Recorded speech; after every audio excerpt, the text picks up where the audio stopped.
Здравствуйте, дорогие подписчики! Добро пожаловать на наш канал! Не забудьте подписаться на наш канал, чтобы получать уведомления о новых видео. Посмотрим, что произойдет в новой серии. Сможет ли Эшреф завладеть сиротами? Сможет ли Нисан застрелить Динчера? Если Нисан застрелит Динчера, попадет ли она в тюрьму? Как Динчер выберется из ловушки, в которой оказался, или сможет ли он вообще сбежать? Сможет ли Фарук найти Айтан?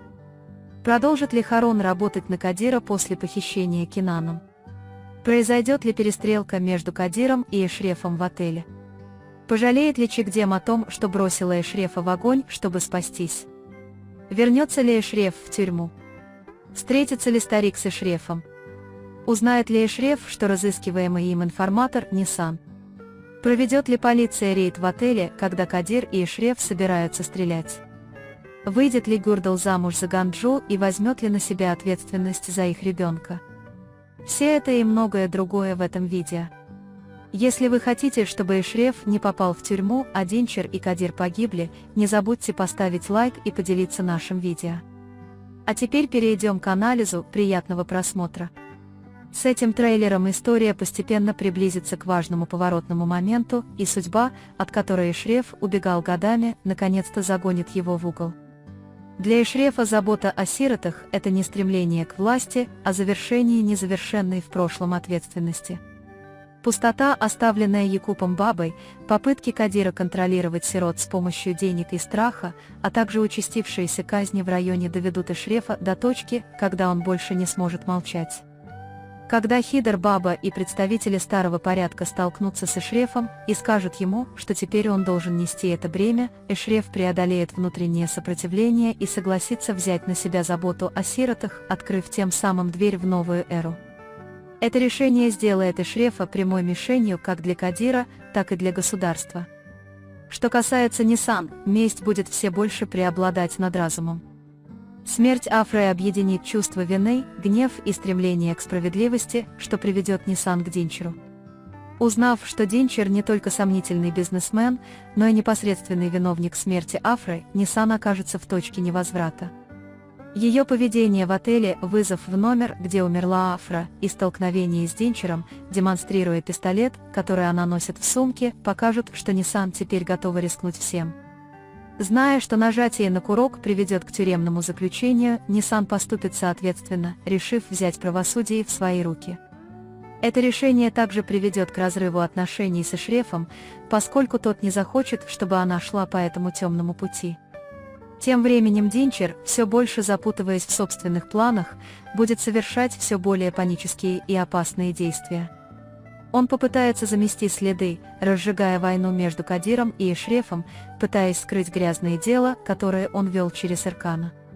Однако смерть Эркана, телефонные записи и видеозаписи, сделанные детьми, постепенно раскроют все прошлые преступления Динчера.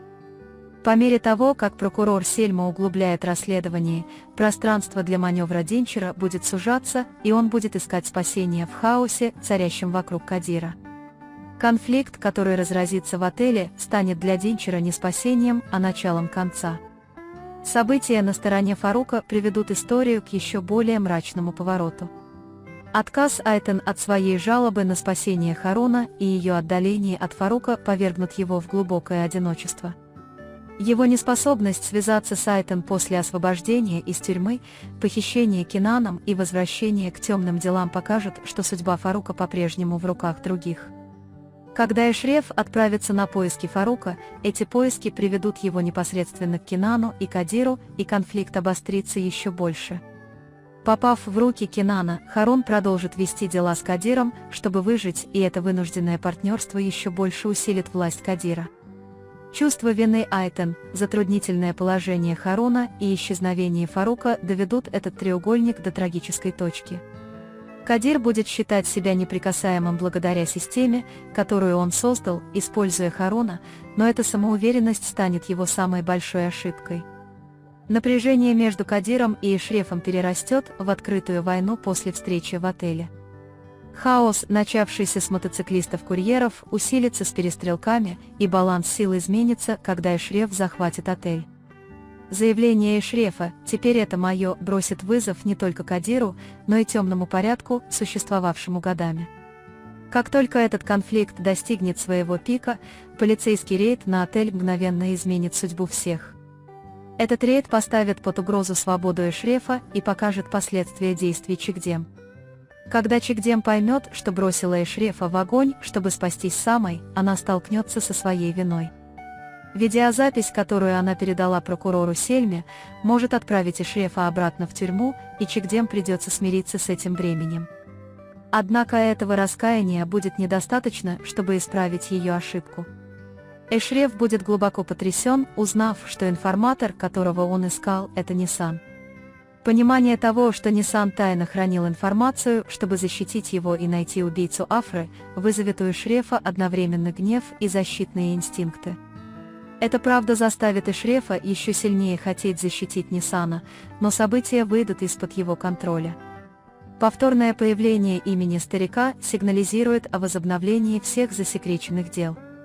Когда старик встретится с Эшрефом, это будет означать, что он будет привлечен к ответственности не только за настоящее, но и за все преступления, совершенные Эшрефом в прошлом и скрытые. Тем временем, со стороны Гурдала и Гонджи, история подарит краткий проблеск надежды. Решение Гурдала взять на себя ответственность за своего ребенка, жениться на Гонджи и принять на себя свои обязанности покажет, что в этом мрачном мире расцветает новая жизнь. Этот союз станет маяком надежды, борющимся за выживание среди всего разрушения. В заключение этот трейлер ознаменует начало периода, когда Эшреф становится лидером, Нисан сталкивается со своей местью, Кадир и Динчер начинают тонуть в собственных ловушках, и все готовятся заплатить за это. Ни один персонаж не останется на том же месте, с которого начал этот процесс, каждый либо проиграет, либо изменится и продолжит свой путь, и история теперь будет развиваться на гораздо более суровой, гораздо более мрачной почве. На этом мы подошли к концу еще одного анализа. Вы можете поделиться своим ценным мнением в разделе комментариев. Не забудьте подписаться и включить уведомления, чтобы получать больше видео. Увидимся в следующем видео. Берегите себя. До свидания.